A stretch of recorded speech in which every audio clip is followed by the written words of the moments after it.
1977 সালে বাংলাদেশে প্রথম গণভোট করেছিলেন।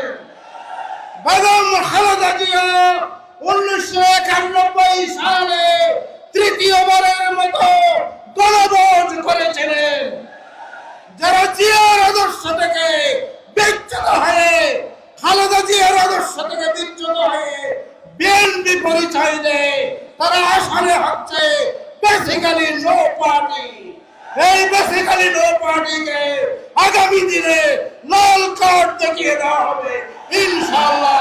আগামী দিনের সংগ্রামে অংশগ্রহণের আহ্বান জানিয়ে সবাইকে ধন্যবাদ জানিয়ে শেষ করছি। আসসালামু আলাইকুম। সংগ্রামী সাথী ও বন্ধুগণ,